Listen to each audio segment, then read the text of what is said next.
সমাধান হবে। যদি সমাধান না হয় সরাসরি আমার কাছে যাবেন। এর জন্য কোনো লজ্জা শঙ্কা কোনো ভাই হিসেবে আপনার পাশে পাবেন, এটা আমার গ্যারান্টি।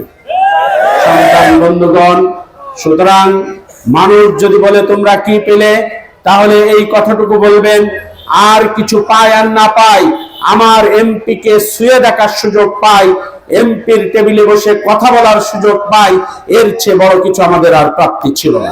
আপনারা আপনাদের বিপদে মুসিবতে সুখে দুঃখে সব সময়ের জন্য আমাকে পাবেন, এই আশাবাদ আপনাদের কাছে ব্যক্ত করে আপনাদের সকলের জন্য কল্যাণ কামনা করে, সামনের যে দিন আমাদের যে লড়াই, একটা শেষ হয়েছে জাতীয় নির্বাচন, আবার শুরু হবে লোকাল নির্বাচন, সকল লড়াইয়ে আপনারা জাতীয় নির্বাচনের মতো ব্যাপক ভোটে বিজয়ী হবেন, এই প্রত্যাশা রেখে আপনাদের সকলের জন্য সুস্থতা কামনা করে শেষ করলাম। তুমি সুস্থতার সাথে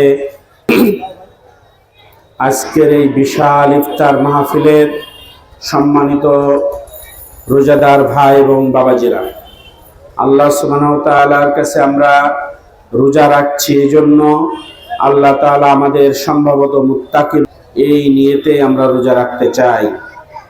আল্লাহ তাআলা কাল কিয়ামতের দিন রোজাদারদের জন্য একটা নির্ধারিত গেট দিয়ে জান্নাতে যাওয়ার জন্য ব্যবস্থা করবেন লাল গালিচার সংবর্ধনার মাধ্যমে।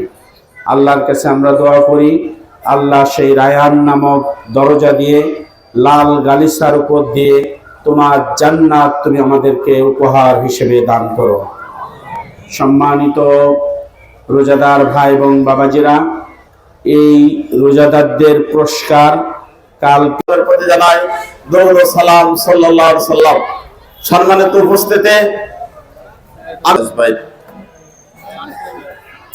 বাংলাদেশ জামাত ইসলামী হাওলি ইউনিয়ন তার এবং নবনির্বাচিত সভাপতি অত্র ইউনিয়নের আমির জনাব হাফেজ মাওলানা আব্দুল খালেক, হাওলি ইউনিয়নের সহকারী সেক্রেটারি জাহাঙ্গীর আলম টিক্কা সহ অন্যান্য নেতৃবৃন্দ, আমাদের সকল প্রকার কাজ আমরা ভালো কাজ করলেও দেখেন, মন্দ কাজ করলেও দেখেন, তাহলে রমজান মাসে যে আল্লাহকে স্মরণ করে, যে আল্লাহকে আমরা বুকে ধারণ করে, যে রাসূলের আদর্শ বুকে ধারণ করে আমরা